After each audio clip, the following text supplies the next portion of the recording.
valor de cuánto, ¿no? 300 mililitros, 120 mililitros por minuto. Ya sabemos que la relación de filtración va a ser un cociente entre el filtro glomerular y el flujo plasmático renal, que más o menos va a ser un 20% o un quinto, ¿no? Entonces, la composición de este filtro glomerular va a ser la misma que la del plasma, pero sin proteínas, ¿no? Entonces lo recuerdo. Bueno, más o menos como el cuadro anterior, igual, ¿no? El flujo filtro glomerular es 120 litros por minuto, 180 litros al día, ¿no?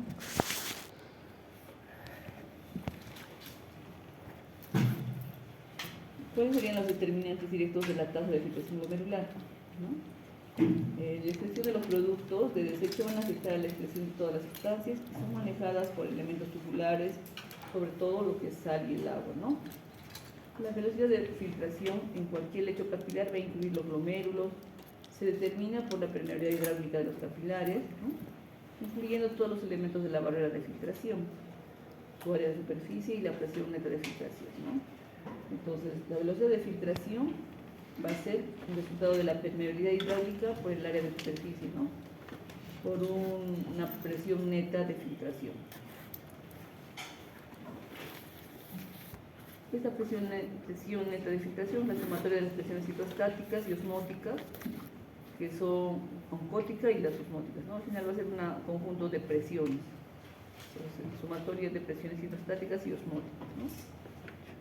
Debido a que es difícil estimar el área de superficie de un lecho capilar, se va a usar un parámetro denominado el coeficiente de ultrafiltración, que va a ser el KF, ¿no? Para determinar el producto de permeabilidad hidráulica y el área de superficie. Es bastante teoría en esta parte, ¿no? Un poco hablar de las presiones, acá de repente, ¿no?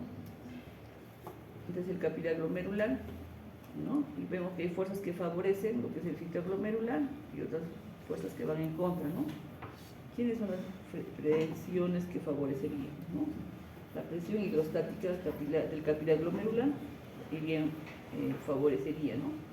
¿Y quiénes irían en contra de repente, ¿no? La presión hidrostática de la cápsula de Bowman y la presión oncótica en el plasma capilar glomerular, ¿no? Esas serían presiones que van en contra.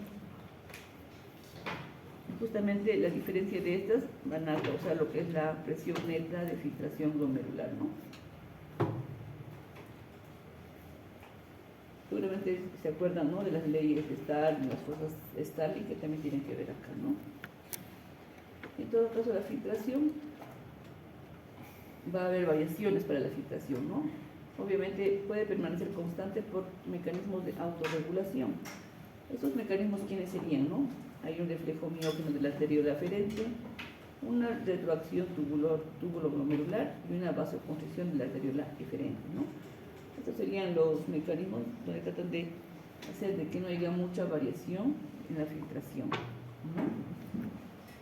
Si hablamos sobre el reflejo miógeno de la arteriola aferente, no habíamos visto acá la arteriola aferente que ingresa, va a causar la vasoconstricción o la vasodilatación frente a fluctuaciones repentinas de la presión arterial, ¿no?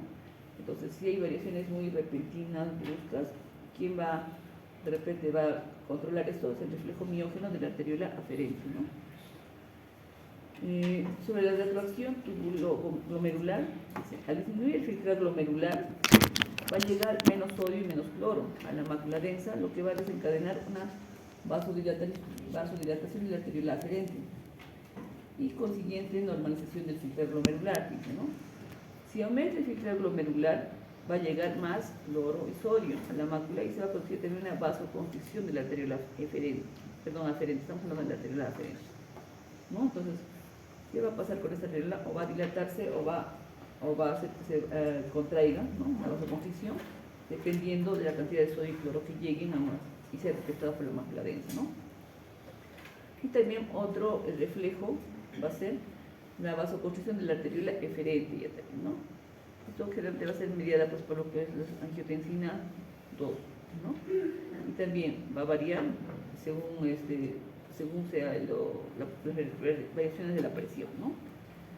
Así como habíamos hablado del flujo sanguíneo renal, también estamos hablando ahorita de la filtración glomerular, son dos cosas diferentes, ¿no?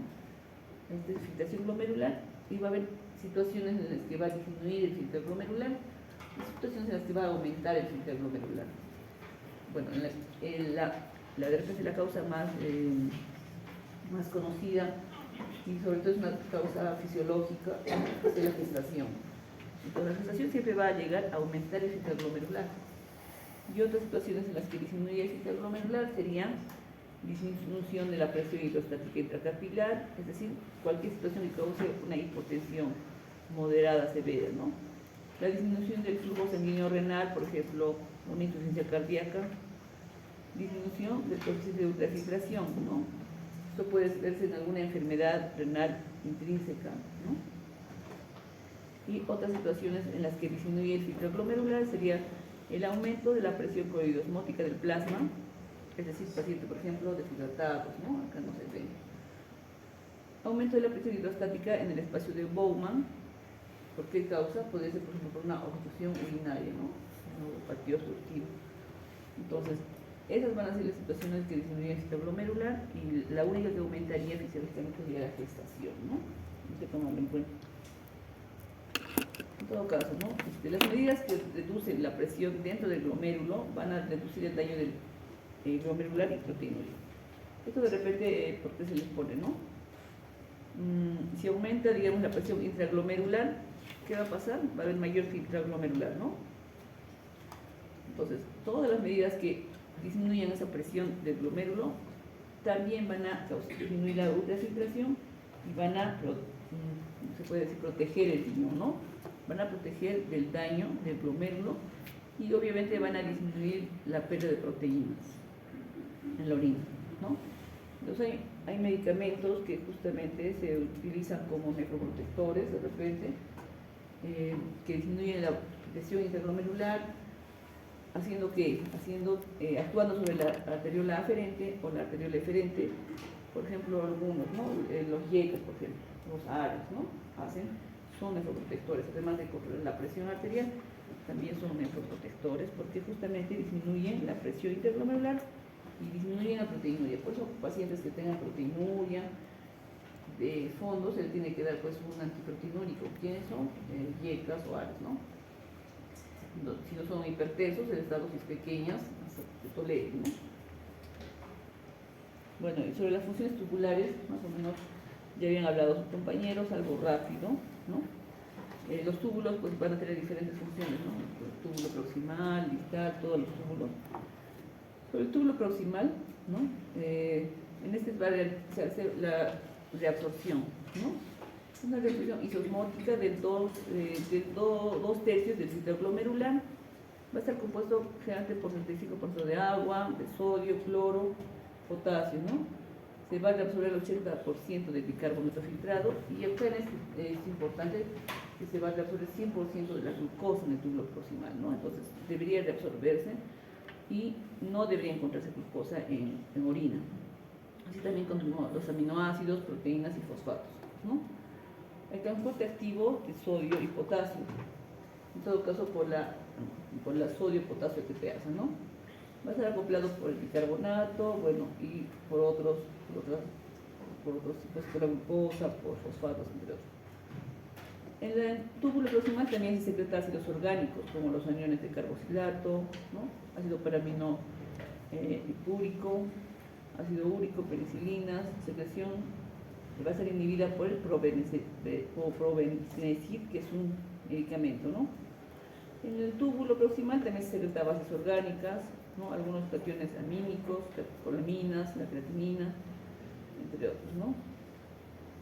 El manejo del ácido úrico también acá se va a excretar lo que es el 8 por 12% del ácido úrico. Las proteínas que lograron pasar por el filtro glomerular van a ser captadas ya después por quinocitosis, ¿no?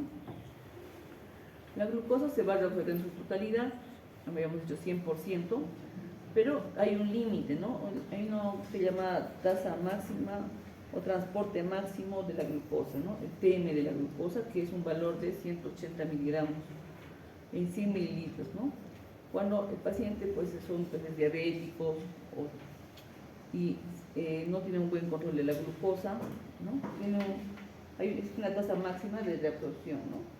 Cuando supera los 180 miligramos en 100 mililitros, va a alterarse lo que es la absorción justamente de glucosa y ya va a aparecer glucosa en orina, ¿no? Entonces, cuando vemos un examen de orina con una cruz, dos cruces, es porque el paciente ha superado el TM de glucosa de 180, ¿no? Pues que debe estar pues, con una hiperglicemia o hiperglicemias no controladas, ¿no?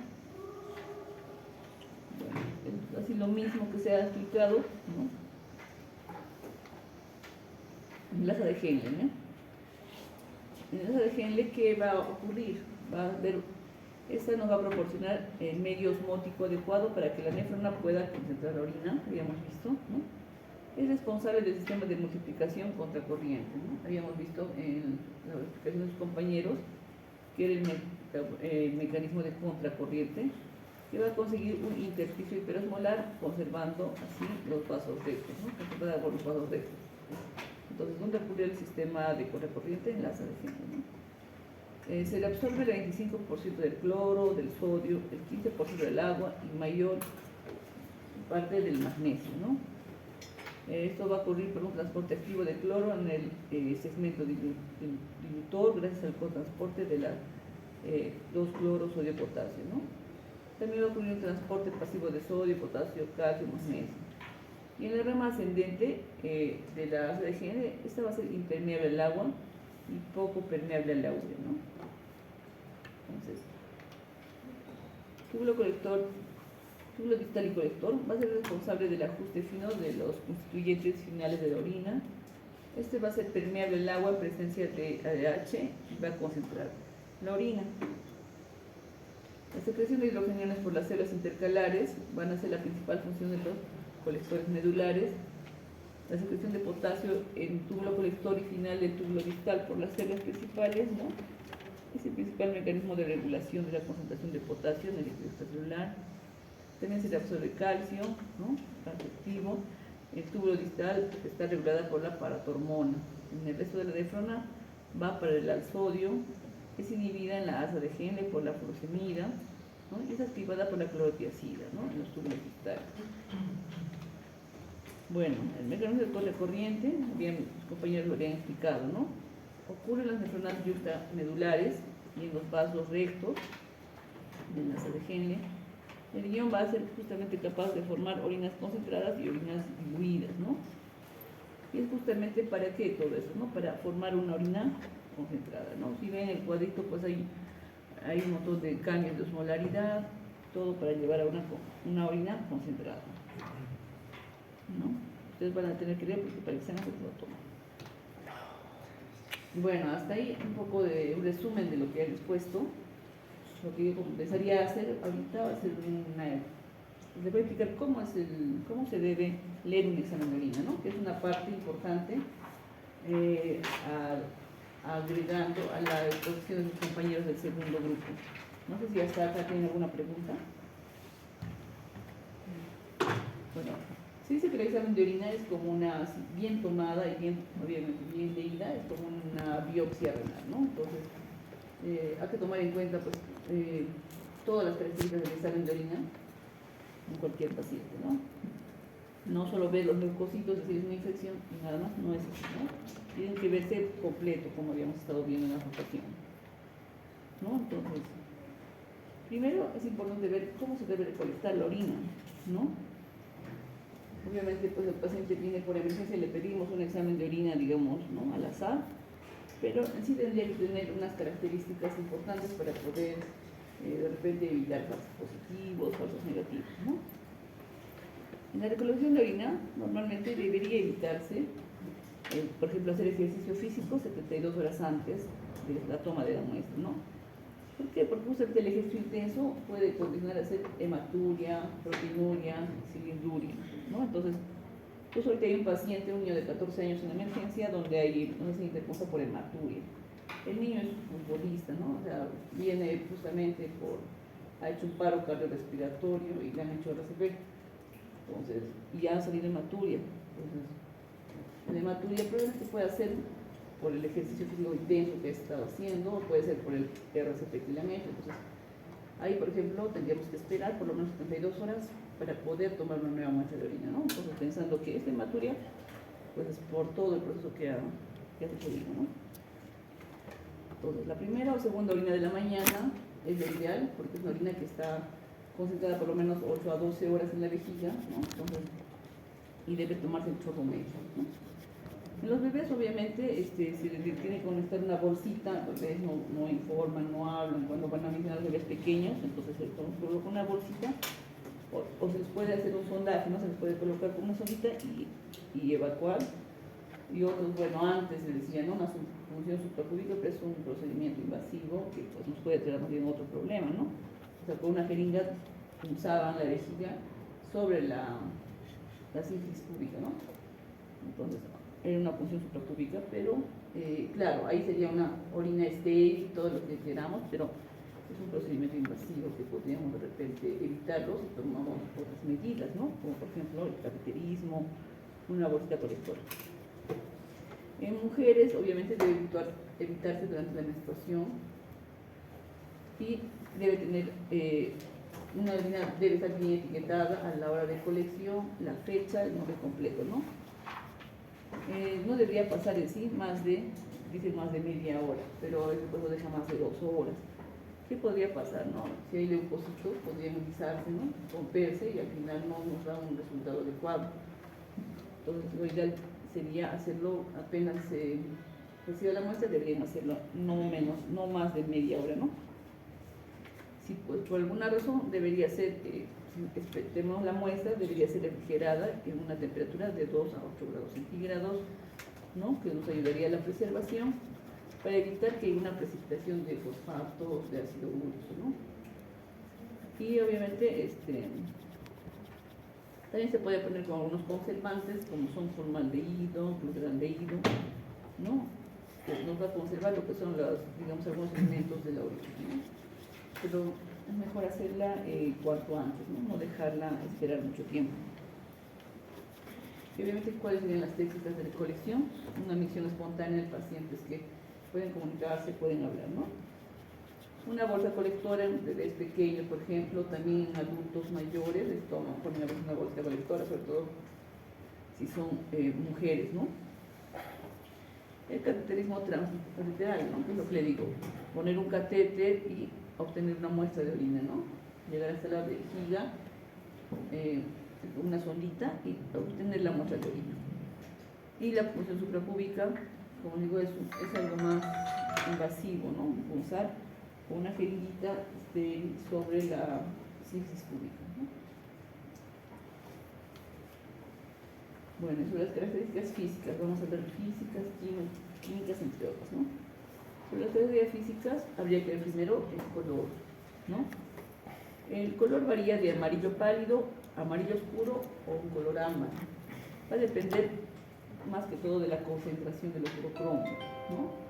Cuando los pacientes a veces nos dicen yo orino blanco, ¿no? ¿Qué se define con blanco? De repente una orina casi transparente, que no tiene color, ¿no? Entonces, por eso podríamos pensar que el paciente ha tomado bastante agua o es un paciente que no está concentrando la orina, ¿no? Los cambios anormales en el color pueden deberse, obviamente, lo primero que pensamos que puede ser por un problema de una infección o de repente por alimentos, como algunos, por ejemplo, las becerragas, ¿no? O por concentración de alguna sustancia, ¿no? Finalmente, eso podría ocurrir que una coloración un poco más oscura, más amarilla, más intensa. En todo caso, esos cambios pueden ser por condiciones patológicas, por medicamentos, por alimentos, ¿no? Dentro de las condiciones patológicas podría ser por una hematuria. Obviamente, la hematuria que es sangre en orina, ¿no? Entonces, puede ser que la sangre que esté en la orina sea macroscópica, ¿no? Normalmente se nota la sangre, pues, se nota la orina media rojiza, media anaranjada, media roja, incluso marrón o hasta negra, ¿no? La cantidad de hematuria, la cantidad de glóbulos rojos que contiene. O puede ser por la hemoglobinuria o mioglobinuria, ¿no? No necesariamente solo por la hematuria. Hay diferentes patologías donde se pierde solo hemoglobina, donde se pierde mioglobina, ¿no? La ictericia, ¿no? Obviamente después que está histérico, tiene una ictericia bastante marcada, la orina va a ser también velinarse por ahí lo que son la bilirrubina, ¿no? Entonces va a notarse una orina marrón, amarilla intensa, amarilla oscura, ¿no? La quiluria, ¿no? Es una orina blanca lechosa, no es transparente, ¿no? Es blanca como leche. Por alguna razón está perdiendo, pues, ¿cómo le llaman?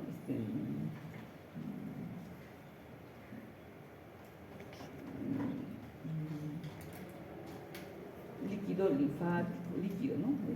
Claro, linfa, ¿no? Hiperuricemia, ¿no? O cristaluria, o sea, cristales, digamos, de ácido úrico, entre otros, podría verse una orina media rosada.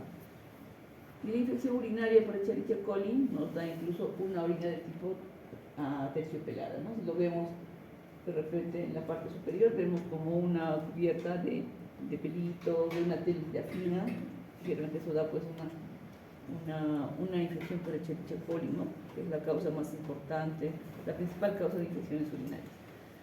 Porfirinuria, ¿no?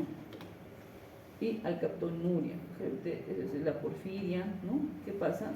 Cambia el color de la orina cuando uno está sentado y cuando uno está de pie, ¿no? Se vuelve más oscura, se vuelve negra. Entonces, acá no vemos mucho, ¿no? En otros lugares de la porfiria. Por medicamentos también puede cambiar las características físicas, por ejemplo, medicamentos como la rifampicina que se utiliza en la tuberculosis, ¿no? Se puede ver una orina de color amarillo, anaranjado, medio rojizo. Ferritoína que se utiliza, por ejemplo, en pacientes que tienen convulsiones, se puede volver una orina media rojiza, entonces al paciente se le tiene que indicar, ¿no? El paciente puede asustarse al ver su orina, entonces si está tomando pues anticonvulsivantes, se tiene que primero asumir que es por ello, ¿no? Medicamentos como la cloroquina, nitrofurantoína también nos dan una orina color marrón, otros como el triamtereno, propofol, índices de alimentos enterales dan una orina más o menos media verdosa. El azul de metileno también color azul, medicamentos, ¿no? Dan bastante, por ejemplo, el metronidazol, que es un antiparasitario, dan justamente para los pacientes de repente por los parásitos. Metidopa, que es un antihipertensivo, imipenem, o si les tienen un antibiótico, puede haber una orina con, justamente se oscurece, dice, cuando está de pie, ¿no? Todo eso nos ayuda, nos orienta que puede cambiar la orina de coloración, ¿no?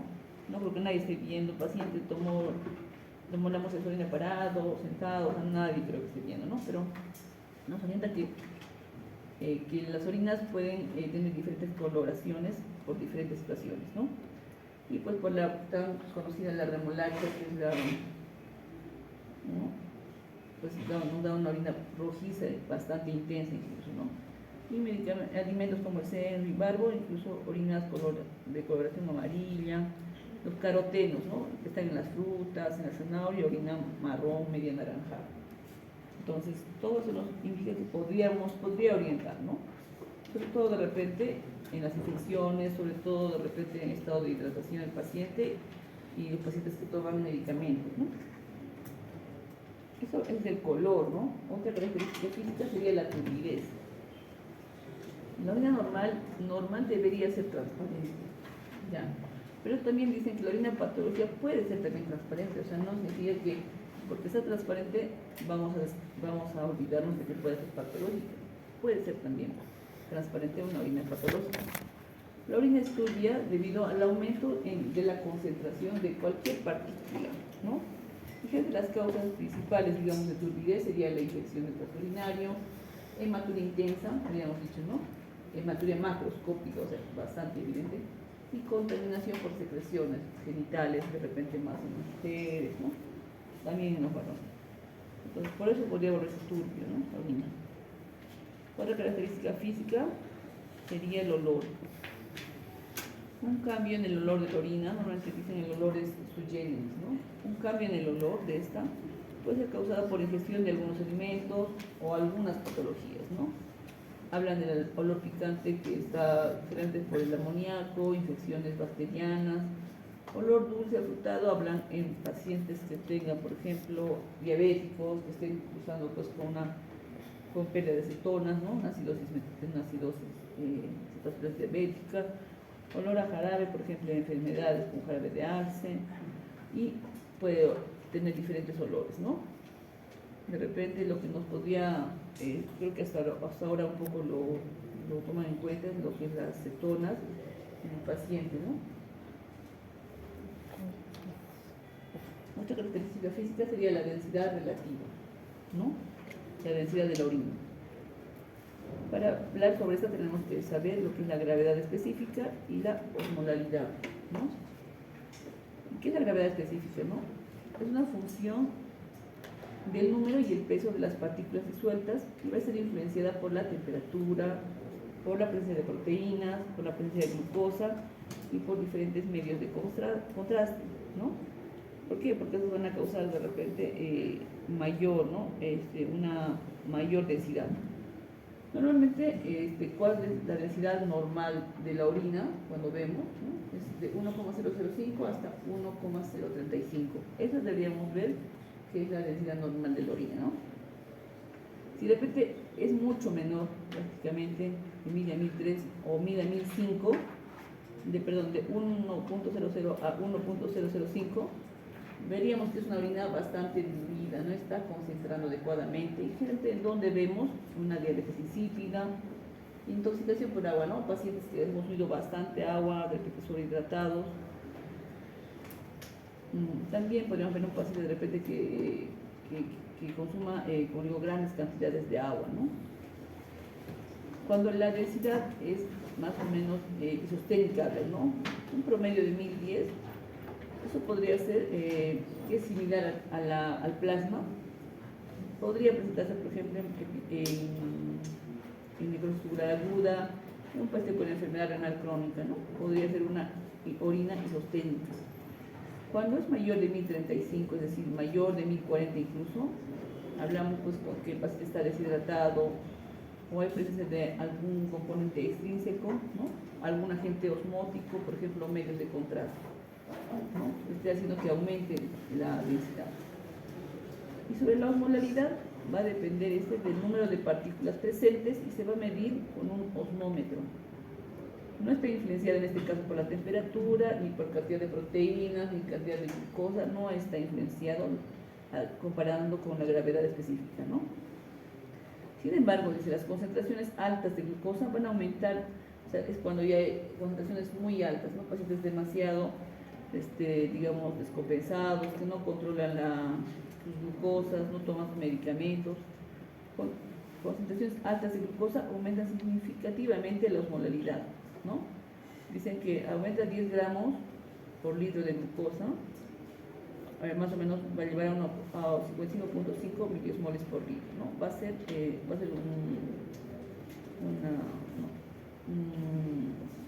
una relación que va a existir, ¿no?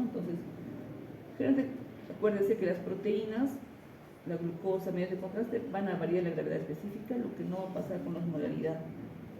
Entonces, ¿qué es lo que podría pasar? Yo les decía siempre, en un examen de orina patológico, pues el paciente está persona con infección urinaria, podemos encontrar proteínas, leucocitos, hematuria. Mientras estemos en una infección urinaria, no deberíamos valorar estas proteínas, nada, ¿no? Hasta que pase la infección urinaria. Sobre las características químicas, ya también vamos a hablar sobre el pH, ¿no? El pH de la sangre sabemos que es 7.4 promedio y el pH de la orina varía entre 5.5 a 7, ¿no? Entonces, cuando vemos un examen de orina, tenemos que ver que el pH de la orina esté en este rango, ¿no? 5.5 a 7. ¿Qué hace el pH, no? Refleja la presencia de iones hidrógeno. Pero esto, si no es necesariamente un reflejo, ¿no? De la carga del ácido. La mayoría del ácido se va a excretar como amoníaco, ¿no? Entonces, tiene que ver mucho con la presencia de iones hidrógeno, ¿no? Si el pH de la orina está bajo, o sea, está menos de 5.5, o está alto, está más de 7, en todo caso vamos a hablar de diferentes condiciones, ¿no? Si el pH está menos de 5.5, se puede ver, por ejemplo, esto en una acidosis metabólica, en la que se secreta obviamente ácido, ¿no? Puede verse también pH bajo con comidas de alto contenido proteico, disminución del volumen en el cual se estimula por la aldosterona, algunas tubulopatías Insuficiencia renal aguda, prerenal y también necrosis tubular aguda, ¿no? Que tiene que ver con la insuficiencia renal aguda. Y si el pH está alto, más de 7,0, eso se puede ver en la acidosis tubular renal, ¿no? Hay diferentes tipos de acidosis tubulares, son 4 tipos. En todo caso, en la tipo 1 es donde podríamos ver una acidosis tubular renal. Esto puede presentarse en adultos, pero generalmente se presenta más en niños, ¿no? Paciente que consume bastante cantidad de vegetales también podría presentarse, ¿no? pH alto. Infecciones por bacterias, organismos, como la que son ureasa positivo, por ejemplo, bacterias como Proteus, como la Pseudomonas, nos van a dar lo que es ureasa positivo, y acá en este caso se puede ver orinas con pH altos, ¿no? Y generalmente son los que generan amoníaco a partir de la urea, ¿no? Por acá tenemos, ¿no? Por ejemplo, acá tenemos un cuadrito donde nos hablan sobre el pH, ¿no? Acá está la gravedad específica, el pH de la orina, y puede haber falsos positivos, ¿no? Estas serían las condiciones que nos dan falsos positivos. El pH cuando está, obviamente hay una reducción de los valores por la presencia de formaldehído, nos dan falsos negativos, ¿no? Perdón, en el cuadrito de acá, la primera fila serían falsos negativos y en la segunda fila serían falsos positivos, ¿no? Entonces, si valoramos un pH, nos puede dar un falso negativo, que, ¿no? La reducción de valores cuando hay uso de formaldehído, ¿no? Si vemos, digamos, un parámetro que es la hemoglobina, ¿no? ¿Quiénes podrían ser falsos negativos? El ácido ascórbico, dependiendo justamente del examinador, ¿no? Gran densidad en la orina, ¿no? Densidad alta, y el formaldehído siempre está, ¿no? Y nos podrían dar falsos positivos, ¿quiénes, no? De mioglobina, bacterias, las peroxidasas, medicamentos como el hidroclorotiazida, entre otros, ¿no? Es decir, en todo caso tenemos falsos positivos y falsos negativos de algunos hallazgos, ¿no? Como la glucosa, la albúmina. Este es el último cuadrito, ¿no? Dentro de las características químicas, otra sería la hemoglobina, ¿no? La hemoglobina es detectada por una tira reactiva para ver la actividad de las pseudoperoxidasas del grupo hemo, ¿no? De la misma hemoglobina. Y esta cataliza la reacción peróxido y un cromógeno, ¿no? Dice, en ausencia de glóbulos rojos es detectada la hemoglobinuria derivada de la hemólisis dentro de los vasos. Hay enfermedades, por ejemplo, ¿quiénes? ¿No? La rhabdomiolisis. ¿Alguien sabe qué es la rhabdomiolisis? ¿Qué es la rhabdomiolisis? Es la pérdida, digamos, de gran masa muscular, por ejemplo, por un traumatismo, por un accidente, puede ser por una picadura de serpiente, incluso también causa la quemadura eléctrica, ¿no? Entonces, cuando hay gran pérdida de masa muscular, puede perder justamente mioglobina, ¿no? Entonces, ¿qué va a presentar? Detección de hemoglobina, ¿no? Pacientes también hay que tomar en cuenta cuando hay ejercicio intenso, ¿no? Entonces, ejercicio intenso puede detectar hemoglobina, hematuria. Ahorita muy alcalinas o de muy baja densidad, es decir, con menos de 1.007, va a producir lisis de los eritrocitos y pues puede presentarse como unos corpúsculos fantasma o eritrocitos acrómicos, ¿no? Los resultados falsos negativos se deben principalmente al ácido ascórbico, que es un agente reductor, ¿no? Bueno. Y el último cuadrito antes de irnos, ¿no? Habría que tomar en cuenta las diferencias de los tipos de hematuria según la procedencia, ¿no? Porque eso detecta hemoglobina, detecta hematíes, nos dice que hay sangre en la orina, ¿no? Hay laboratorios donde detectan solo la hemoglobina y otros laboratorios que detectan los mismos eritrocitos, ¿no? Entonces, de repente, para que vayan viendo lo que es una hematuria, ¿no? Cuando hablamos de hematuria, sangre en la orina, hablamos de hematuria del glomérulo y fuera del glomérulo, ¿no? Extraglomerular. Las características van a ser diferentes entre ambos y también las causas van a ser diferentes. Cuando hablamos de hematúria glomerular, o sea, del mismo, pérdidas por el mismo glomérulo, que es la característica de la orina, que es lo que deben preguntar a sus pacientes, ¿qué color era su orina? ¿No? Rojiza, marrón, Coca-Cola, negra. Generalmente si hacemos una evaluación que se llama hematíes dismórficos, es decir, nos va a dar un valor mayor del 30%, ¿no? Normalmente, ¿qué forma tienen los hematíes? Cóncavo, ¿no? Entonces, si todos son la misma forma, van a ser hematíes isomórficos, pero cuando salen de esa forma, se van a llamar dismórficos, ¿no? Entonces, cuando hablamos de una hematuria de causa glomerular, el mayor porcentaje de hematíes son dismórficos, ¿no? Y obviamente va a tener que venir acompañado también del grado de proteinuria que está pasando en el glomérulo. Lo que no va a pasar en una hematuria extraglomerular, no va a haber proteinuria o va a haber mínima, ¿no? Realmente no hay. Y vamos a encontrar lo que son cilindros celulares, se llaman cilindros hemáticos, ¿no? Eso es, pues, prácticamente nos da la orientación que es una hematuria glomerular, ¿no? En cambio, una hematuria extraglomerular que no está pasando en el glomérulo, no hay cilindros celulares, no hay cilindros hemáticos, hay presencia de coágulos, más que todo, ¿no? Y las causas son diferentes.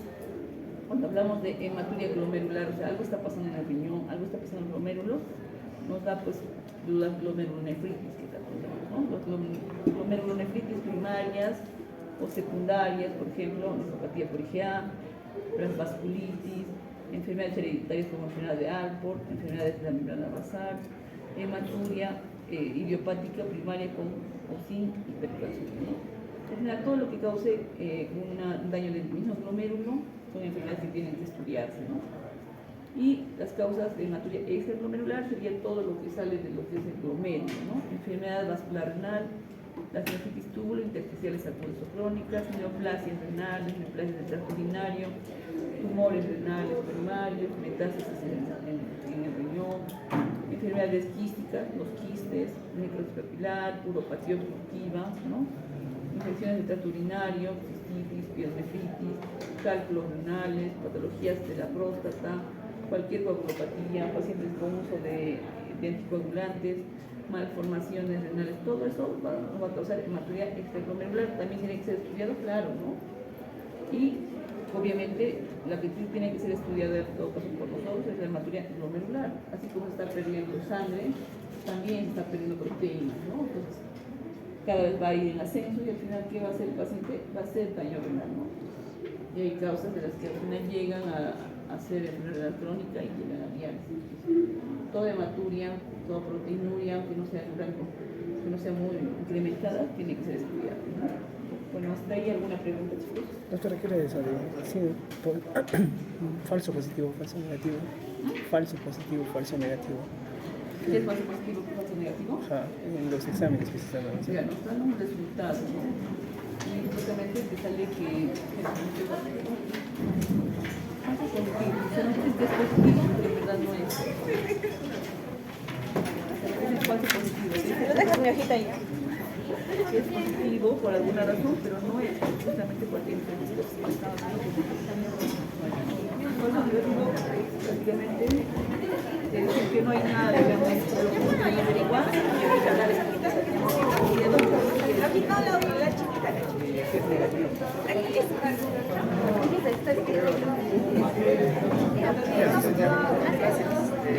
Mi libro voy a sacar. Ya, sí, lejos. Sí, hermano.